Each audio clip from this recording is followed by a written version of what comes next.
C'est parti, on est avec Sébastien Cavaillon qui nous revient de Hollande, Cronenberg.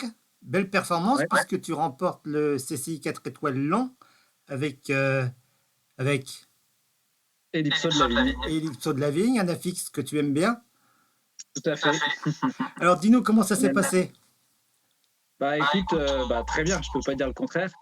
J'avais emmené 4 chevaux là-bas, dont le fameux Ellipso 9 ans sur son 4 étoiles long à Cronenberg. Et tous les chevaux ont bien couru. J'avais une 7 ans dans le 2 étoiles long qui cherchait une qualif pour le Lion, elle l'a obtenue. J'avais Black Pearl, le cheval de Julie, que je montais là un peu au pied levé, enfin pas au pied levé, parce que tu vas me dire, j'ai fait Saumur avant, mais sur le 4 étoiles qui a fait très bien. Il est 9e, il est double sans faute. J'avais une petite jument de propriétaire avec laquelle j'ai pris un petit bouillon dans le Ah, grand guet de Cronenberg pour finir la journée des crosses. Mais non, surtout c'était Ellipso qui était le plus important là-bas. Et écoute, on l'a bien préparé parce que c'était mon objectif de début de saison. On l'a bien préparé pour ça et le cheval a répondu présent de bout en bout puisque il gagne le dressage et il perd pas le moindre centième de point jusqu'au bout, quoi. d'accord. Il n'y avait pas beaucoup de concurrence, mais du coup, bon, les points sont là. Alors, pas beaucoup de concurrence, oui et non, parce que finalement, il y avait les meilleurs Français qui étaient là, hein. Je veux dire, il y avait quand même 2 chevaux de l'équipe olympique. Ouais, Donc, on avait quand même une grosse concurrence française. Alors, la concurrence étrangère, j'ai vu ça, on a tous vu ça sur les réseaux sociaux en étant à Cronenberg. On l'a pas très bien pris, dans ah, le sens où finalement, que ce soit Cronenberg ou ailleurs, il n'y a pas plus de concurrence que ça, hein. Quand on allait faire le 4 étoiles de Saumur à l'époque, on n'était pas beaucoup plus de partants et il n'y avait pas non plus une concurrence extraordinaire. Je veux dire, ok, Amande de Benneville était venue, mais elle était venue toute seule, hein. Les Anglais restent chez eux, les Néo restent chez les Anglais, de plus en plus. les Allemands restent en Allemagne et en Pologne, et nous, on essaie de se balader où on peut, où il y a des 4 étoiles longs, parce qu'il n'y en a pas non plus 150. Donc finalement, ouais, c'était pas un concours si facile que ça. Et pour avoir couru plusieurs cathlons ces derniers temps, moi, j'ai trouvé personnellement plus difficile que le 4 étoiles long de Saumur l'année dernière, par exemple, tu vois. D'accord. Et techniquement, par rapport à un Bokello, tu vois, la saison dernière, Bokello, il y avait du pied sur tous les obstacles, tu pouvais courir très vite sur le parcours parce qu'il n'y avait vraiment pas besoin de freiner et tous les verticaux, tu avais 1,50 m de pied. Là, à Cronenberg, il y a du pied nulle part. Les tables, elles sont franches, tu vois, avec un bord franc vertical, avec des tables sur Mims. D'ailleurs, Luc en a fait les frais en partant en numéro 1. Il a frotté une table en numéro 4. Elle s'est écroulée direct sur des Mims jaunes. Donc, non, il y avait une épreuve qui était sérieuse. Et simplement, je pense que le clan français était très prêt. On a tous faim de qualification et d'enjeux sportifs importants pour les 2 années à venir.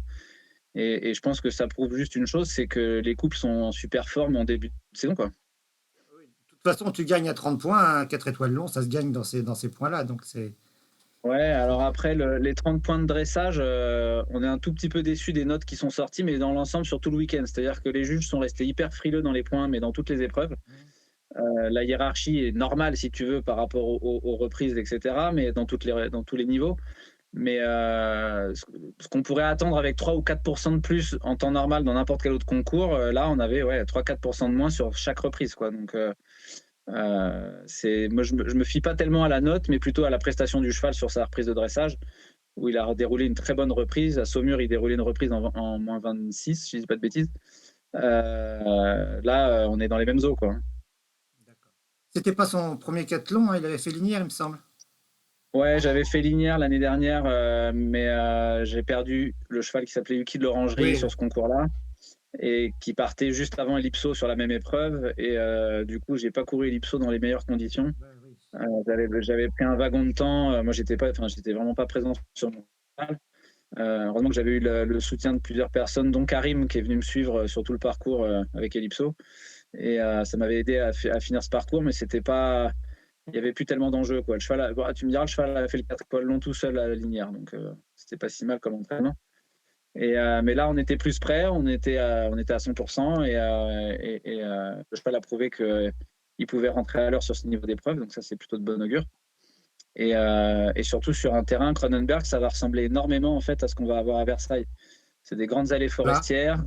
Ouais, des grandes allées forestières, des plaines, des clairières, de nouveau des allées forestières, un grand lac. Enfin, je trouve que dans la topographie, ça va ressembler énormément à Paris et donc au château de Versailles.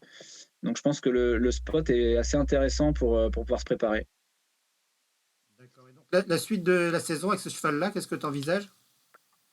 Bah, la suite de cette saison, il faut que j'en reparle avec Thierry, avec le staff, de savoir ce qu'ils veulent voir, où est-ce qu'ils veulent le voir. De toute façon, je pense que Vittel, ça sera incontournable.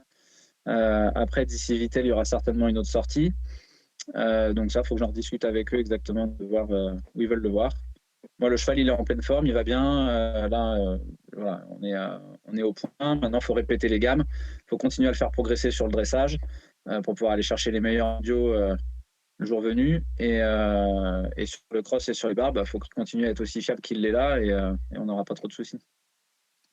Bon, en fait, il vient à point nommé, ce cheval, pour remplacer Sarah, qui a été mis à la retraite début de saison. Ouais, tout à fait. Exactement. Ouais. C'est la relève qui arrive au bon moment. On n'avait pas du tout prévu de ne plus avoir Sarah cette saison. J'avais des ambitions pour elle de retourner à badminton. Donc ça nous a un petit peu coupé net en ce début de saison. J'avais commencé mes galops en janvier, enfin, tout allait bien. Et en fait, sur un examen de routine, on a décelé que la jument avait quelque chose qu'elle n'avait pas avant, un énorme souffle au cœur. Et, euh, et j'en ai reparlé même avec Xavier, le veto du staff, qui m'a dit bah ouais, je l'ai vu un nombre de fois incalculable en concours, on n'a jamais eu un souci. C'est vraiment arrivé là. Brutalement dans On n'a l'hiver. pas vraiment d'explication, ouais, prise d'âge, on ne sait pas trop, enfin bref, on n'a pas vraiment l'explication sur ce problème cardiaque, mais on a décidé d'un commun accord avec les propriétaires, ça nous semblait plus que logique de dire qu'il ne fallait pas qu'elle continue.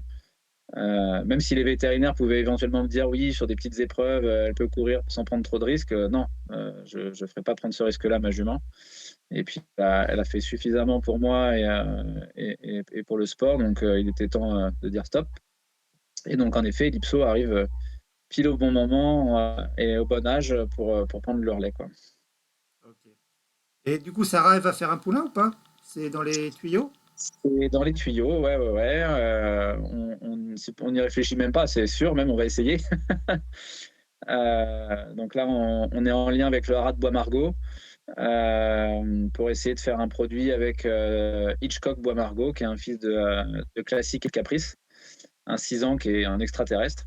Et donc du coup, on va essayer de faire un transfert avec lui pour commencer, parce qu'il est en frais et qu'il est accessible financièrement.